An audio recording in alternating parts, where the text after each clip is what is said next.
The grand ballroom of the Waldorf Astoria Hotel glittered with chandeliers and the laughter of New York's elite. Eleanor Hartley stood near the edge of the room, her borrowed emerald gown catching the light as she observed the crowd with careful eyes. She had arrived in the city only 3 weeks ago, leaving behind a life in Boston that she desperately wanted to forget.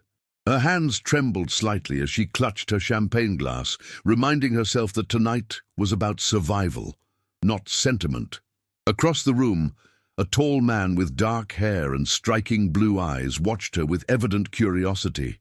Richard Ashford had been in America for 6 months, establishing business connections under the guise of an American entrepreneur named Richard Ashton. His true identity as the Duke of Ashbourne remained carefully hidden, a secret he guarded with calculated precision. The aristocratic responsibilities waiting for him back in London felt distant tonight as he found himself drawn to the mysterious woman in green. Eleanor noticed his gaze and quickly looked away, her heart racing. She had learned to be cautious around men who showed interest, especially those who carried themselves with such confidence. Yet when he approached her with a warm smile and introduced himself, she found herself responding despite her reservations. His voice was smooth and reassuring, with just a hint of an accent he claimed came from years studying abroad. They talked for hours that evening, moving from the crowded ballroom to a quieter terrace overlooking Fifth Avenue. Richard spoke of his business ventures and his dreams of building something meaningful in America. Eleanor shared carefully edited stories of her childhood, omitting the darker chapters that had driven her to flee. The autumn air was crisp, and the city lights twinkled below them like fallen stars. As the night drew to a close, Richard asked if he might see her again. Eleanor hesitated, knowing that entanglement with anyone was dangerous given her circumstances. But something in his eyes made her want to believe in possibilities she had long ago abandoned. She agreed, not knowing that this decision would change both their lives forever. The following weeks blurred into a romance that felt both exhilarating and terrifying. Richard courted her with flowers, intimate dinners at exclusive restaurants, and long walks through Central Park. He never pressed her about her past, and she never questioned the vague details he provided about his family in England. They existed in a bubble of mutual deception, each afraid to shatter the illusion they had created. One evening in late October, as golden leaves fell around them in Washington Square Park, Richard took her hands in his and asked her to marry him. Eleanor's first instinct was to refuse, to protect him from the complications her past would inevitably bring. But the loneliness she had carried for so long overwhelmed her caution. She said yes, tears streaming down her face as he held her close. Neither spoke of the secrets they kept, choosing instead to lose themselves in the promise of a shared future. They married quietly 2 weeks later in a small chapel in Greenwich Village, with only 2 witnesses present. Eleanor wore a simple cream dress, and Richard looked handsome in a dark suit that somehow seemed too formal for the modest setting.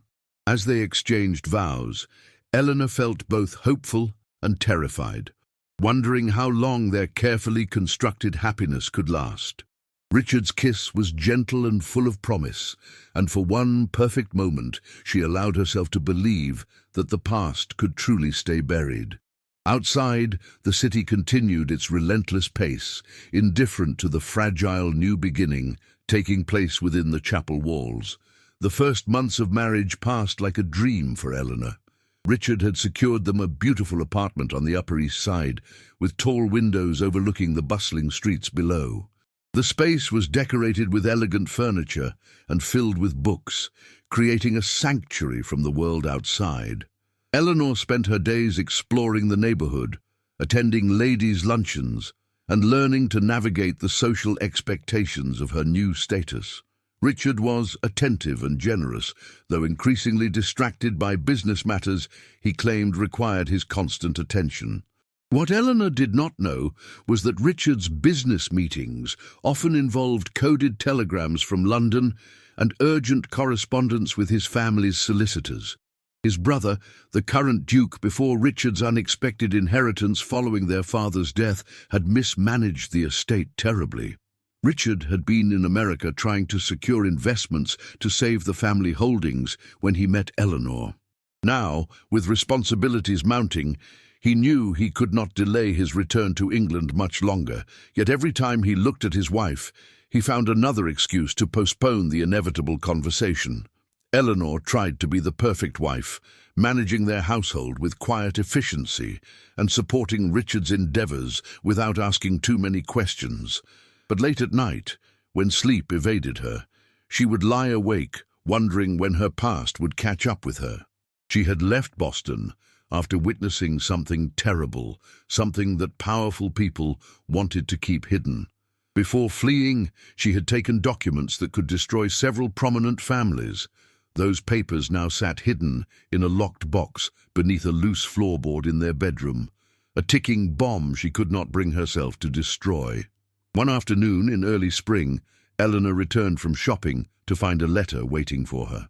The envelope bore no return address, but she recognized the handwriting immediately. Her hands shook as she opened it, reading the brief message inside with growing horror. Someone knew where she was. Someone was watching. The letter demanded money in exchange for silence, threatening to expose not only her past, but also the borrowed identity she had assumed when arriving in New York. Eleanor had never told Richard that the papers identifying her as Eleanor Hartley were forged, that her real name was something else entirely. That evening, Richard came home to find Eleanor pale and withdrawn. When he asked what troubled her, she claimed a headache and retreated to their bedroom. Richard stood in the hallway, conflicted between respecting her privacy and pressing for the truth. He had his own confession to make, and the weight of his deception grew heavier with each passing day. His family's solicitor had sent an ultimatum that afternoon, demanding his immediate return to England to assume his duties as Duke. The estate was on the verge of bankruptcy, and only his personal intervention could prevent complete ruin. Over dinner that night, they sat in uncomfortable silence, each trapped in their own web of lies. Richard finally broke the tension by reaching across the table to take Eleanor's hand.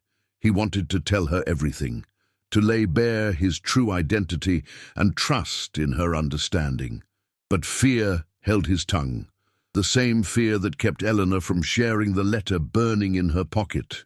Instead, they made small talk about the weather and upcoming social events, their words hollow and distant.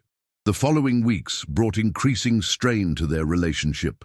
Eleanor received 2 more threatening letters, each more demanding than the last. She began selling her jewelry piece by piece to gather money, telling Richard she was donating to charity. Meanwhile, Richard spent long hours in his study, trying desperately to manage his English affairs from across the ocean while maintaining his American facade. The apartment that had once felt like a sanctuary now seemed like a prison, filled with unspoken truths and mounting pressure. One rainy afternoon, Eleanor made a decision. She would confront the person blackmailing her, arrange one final payment, and end this nightmare. She withdrew a substantial sum from her personal account, money Richard had given her for household expenses, and prepared to meet her extortionist in Central Park. As she dressed for the encounter, Richard knocked on the bedroom door. He had received a telegram that morning, informing him of a crisis that required his immediate presence in London. The time had come to tell Eleanor the truth about who he really was, regardless of the consequences. The confrontation happened on a grey Tuesday afternoon. Eleanor stood near Bethesda Fountain, clutching an envelope filled with cash, waiting for the person who had been tormenting her for weeks. When he finally appeared, she was shocked to recognize James Crawford, a former associate of the men she had fled from in Boston. He smiled cruelly as he approached, his eyes filled with malicious satisfaction. He took the money without counting it, then delivered devastating news. He had no intention of keeping quiet. In fact, he had already contacted several newspapers with information about her true identity and the scandal she had witnessed. Eleanor's world shattered in that moment. She returned home in a daze, knowing that within days, perhaps hours, her past would become public knowledge. Richard would learn that she had lied about everything, that the woman he married was not who she claimed to be. Worse, the documents she possessed could implicate powerful families in criminal activities, making her a target for people far more dangerous than James Crawford. As she climbed the stairs to their apartment, she wondered if she should simply disappear again. Spare Richard the humiliation of being associated with her. She opened the door to find Richard pacing the living room, his face drawn with anxiety. Before she could speak, he turned to her with desperate eyes and said words she never expected to hear. He was not Richard Ashton, successful American businessman. He was Richard Ashford, the Duke of Ashbourne, and he had been living under false pretenses since arriving in America. His family's estate was in ruins. He was required to return to England immediately, and he had deceived her from the very beginning of their relationship. Eleanor stood frozen, processing this revelation. The irony of the situation would have been amusing if it were not so tragic. They had both been living lies, each afraid to trust the other with the truth. Before she could respond, a sharp knock at the door interrupted them. Richard opened it to find a reporter from the New York Herald, asking pointed questions about Eleanor's real identity and her connection to a Boston scandal. Behind him stood two more journalists, notepads ready, eager for a story. Richard slammed the door in their faces, but the damage was done. Within the hour, their building was surrounded by reporters. Neighbors began whispering, and Eleanor could see the judgment in their eyes through the windows. Richard turned to her, his expression shifting from shock to understanding, as he realized she too had been hiding something significant. Eleanor collapsed into a chair, and through tears, told him everything. Her real name was Eleanor Morrison. She had been a secretary for a prominent Boston law firm where she had discovered evidence of embezzlement and corruption involving several wealthy families. When she threatened to expose them, they had tried to silence her permanently. She had fled with the documents, changed her identity, and tried to start over in New York. Richard listened in silence, his aristocratic training keeping his face carefully neutral, even as his mind raced. The woman he loved was not who he thought she was, yet he understood the desperation that drove people to reinvent themselves. He had done the same thing after all, abandoning his title and responsibilities to play at being someone else. The difference was that Eleanor's secrets put her in genuine danger, while his merely damaged his pride and family reputation. As reporters continued pounding on the door, demanding statements, Richard made a decision. He took Eleanor's hands and looked directly into her eyes. He told her that despite the lies, despite the revelations, he loved her. The question was whether she loved him enough to face what came next together. Eleanor wanted to say yes, wanted to believe that love could overcome the chaos descending upon them. But she also knew that staying with her put Richard at risk. The people she had crossed in Boston had long memories and considerable resources. They would not hesitate to destroy anyone associated with her. Outside, the crowd of reporters grew larger. News had spread quickly through society circles that the Duke of Ashbourne had been living in New York under an assumed name and had married under false pretenses. Richard's family was already sending urgent telegrams, demanding explanations and threatening legal action to annul the marriage. Eleanor's former employers in Boston were surely mobilizing their resources to retrieve the damaging documents and silence her permanently. The walls were closing in from all sides, and neither Eleanor nor Richard could see a clear path forward. That night, they sat together in their darkened apartment, surrounded by the remnants of their broken illusions, trying to decide if their love was worth fighting for, or if they should simply walk away from each other and face their separate fates alone. The morning newspapers were merciless. Headlines screamed about scandal and deception across every front page in New York City, painting Eleanor as a criminal fugitive and Richard as either a fool or an accomplice in her schemes. The New York Herald ran the most damaging story, complete with details about Eleanor's flight from Boston and speculation about the documents she allegedly possessed. The Times focused on Richard's deception, questioning what other lies the so-called Duke of Ashbourne might be hiding. Society matrons who had welcomed Eleanor into their homes with warm embraces and invitations to intimate gatherings now refused to acknowledge her existence, crossing to the other side of the street if they spotted her approaching. Richard's business associates distanced themselves with remarkable speed, their loyalty evaporating like morning dew under harsh sunlight. Several lucrative deals that had been nearly finalized collapsed overnight, partners suddenly discovering urgent reasons to withdraw their investments. Letters of termination arrived by messenger, each one more coldly professional than the last. The apartment that had been their sanctuary, their safe haven from the world's demands, became a cage with invisible bars. Reporters maintained a constant vigil outside the building, cameras ready, notepads in hand, hoping for photographs or statements to feed the public's insatiable appetite for scandal. Eleanor could not step onto the street without being surrounded by shouting questions and blinding flashbulbs. Richard's family solicitor arrived from London 3 days after the story broke, carrying a leather portfolio filled with annulment papers and stern instructions from the Ashford family. The man, a thin creature named Pemberton, with wire-rimmed spectacles and disapproving lips, sat stiffly in their living room and delivered his message with bureaucratic precision. The family demanded that Richard return immediately to England, dissolve his American marriage through whatever legal means necessary, and resume his proper place in English society. The estate was drowning in debt, accumulated by Richard's late brother's gambling habits and poor investments.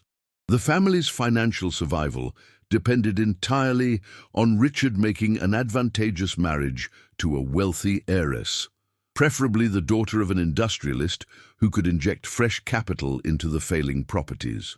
Pemberton made it abundantly clear that remaining tied to a woman of questionable background and doubtful reputation would mean social and financial ruin for everyone who bore the Ashford name. He spoke of duties and responsibilities of generations of ancestors who had sacrificed personal happiness for family honor. He reminded Richard that dozens of tenant families depended on the estate for their livelihoods, that his selfishness could result in good people losing their homes. Richard listened to the man's arguments in cold silence, his face revealing nothing of the turmoil churning beneath the surface.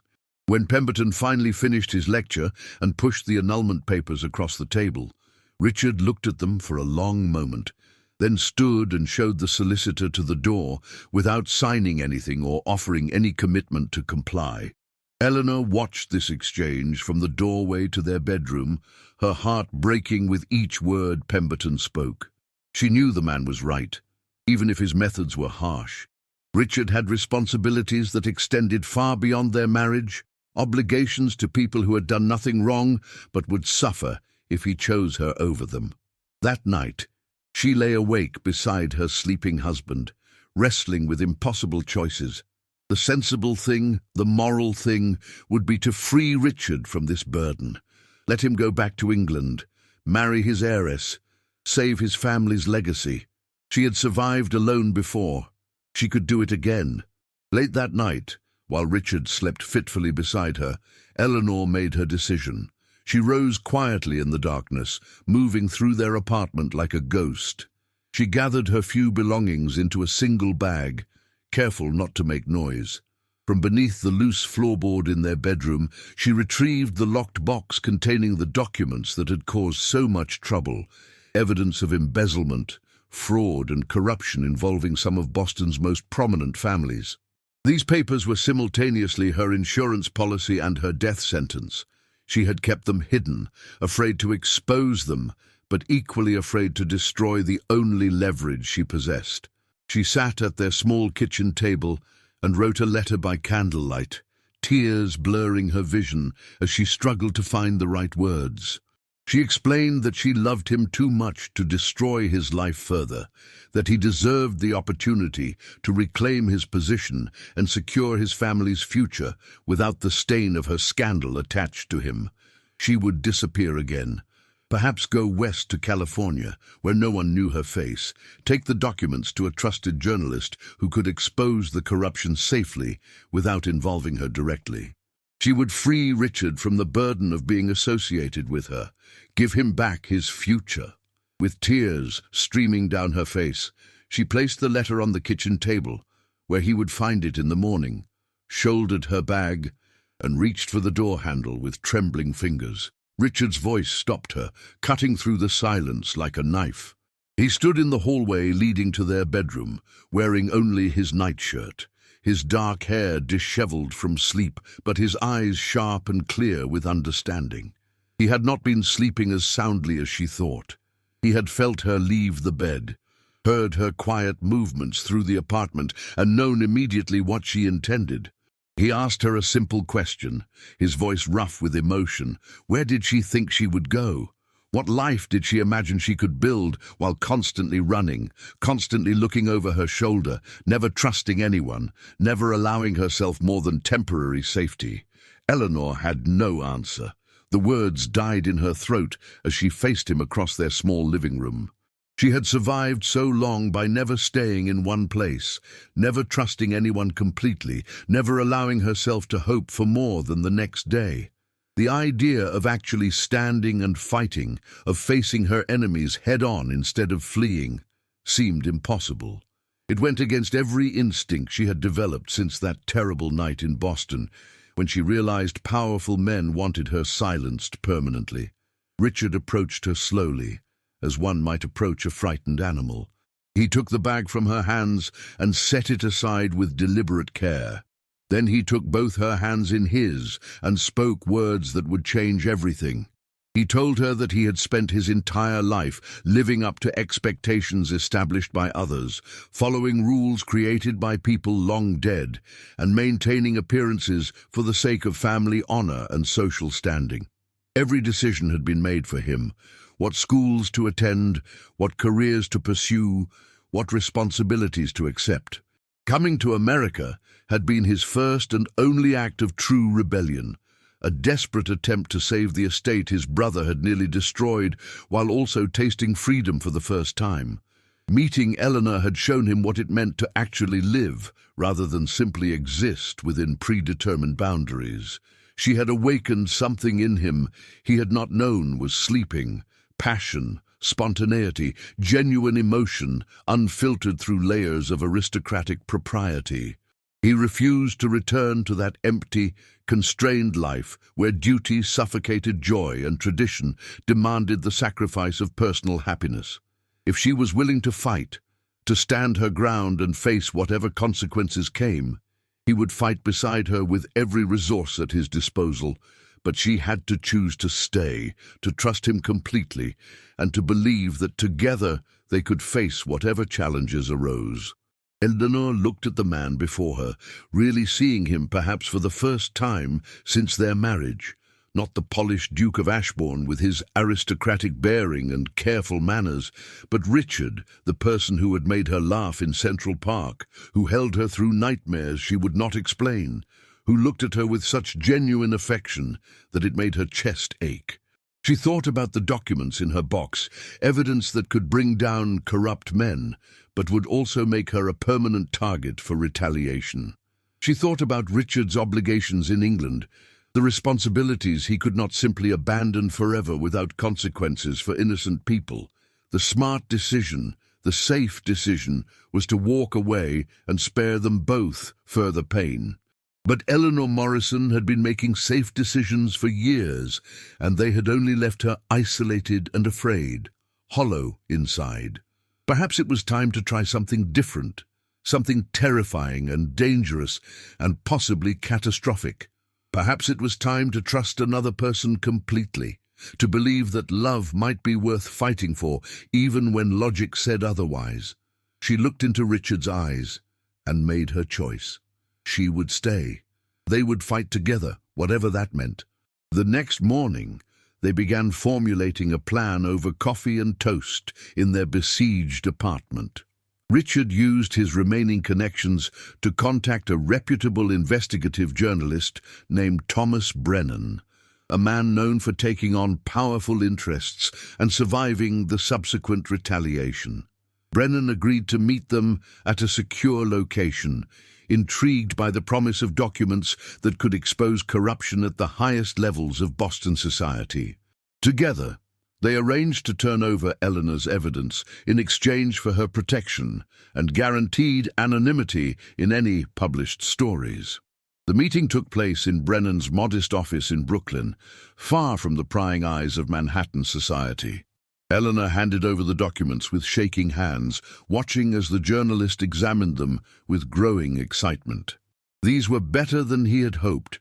Detailed records of embezzlement schemes, forged contracts, bribes paid to city officials, evidence of criminal conspiracy involving men who thought themselves untouchable. Brennan promised to publish the story in installments, building public pressure while ensuring Eleanor's identity remained protected. He also connected them with a lawyer who specialized in whistleblower cases, someone who could help navigate the legal complications that would inevitably arise. The subsequent exposure dominated headlines for months, pushing Richard and Eleanor's personal scandal to secondary status. Arrests followed the first publications, trials became major news events, and several prominent Boston families saw their reputations destroyed and their patriarchs imprisoned. Eleanor testified in closed sessions under court protection, finally free from the fear that had haunted her since fleeing Boston. The men who had wanted to silence her were now facing criminal prosecution themselves, their power to threaten her evaporating as their own legal troubles mounted. Meanwhile, Richard worked tirelessly with his family's solicitors to restructure the estate's finances. He sold several unprofitable properties, renegotiated debts with creditors willing to accept partial payment rather than watch everything collapse into bankruptcy, and established a trust structure that would prevent future mismanagement. He remained in America with Eleanor throughout this process, refusing repeated demands that he return to England personally. His family was furious, particularly his mother, who sent increasingly desperate letters begging him to reconsider, to think of his duty, to remember his position. Richard read each letter carefully and wrote measured responses, but he did not waver in his decision. It was not easy. Society never fully accepted them again, with many doors remaining permanently closed, despite their vindication in the corruption scandal.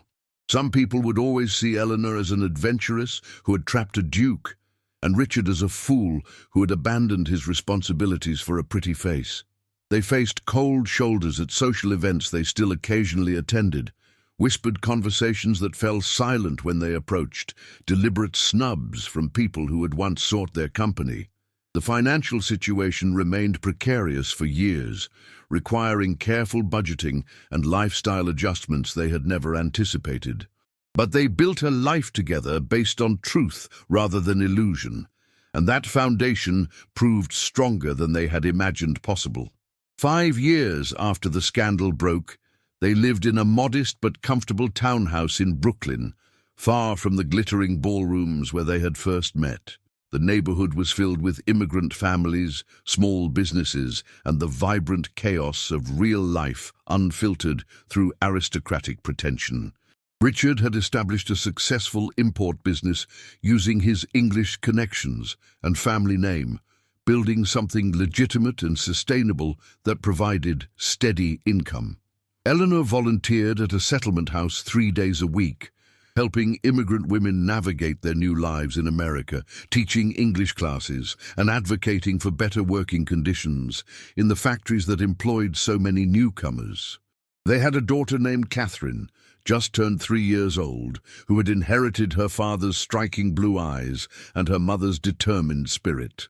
The little girl was fearless and curious, asking endless questions about everything she observed, charming everyone she met with her infectious laughter. On quiet evenings, after Catherine was asleep in her small bedroom, Richard and Eleanor would sit together on their front steps, watching the neighborhood children play in the street as the summer sun set behind the brownstones.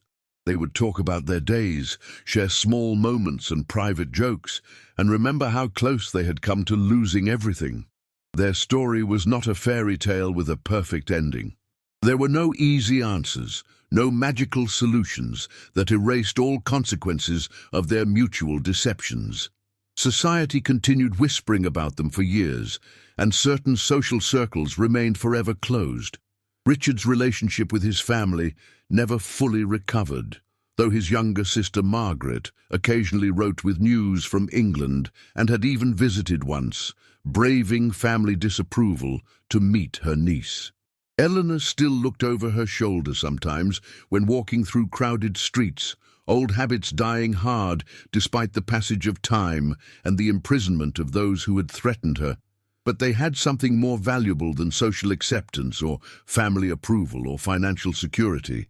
They had chosen each other with full knowledge of each other's flaws, failures, and complicated pasts.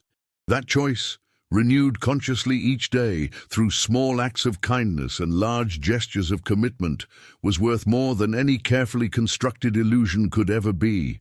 They had learned that truth, however painful initially, created stronger foundations than the prettiest lies, and they had discovered that love tested by fire and hardship either breaks completely or emerges stronger than steel. Theirs had proven to be the latter.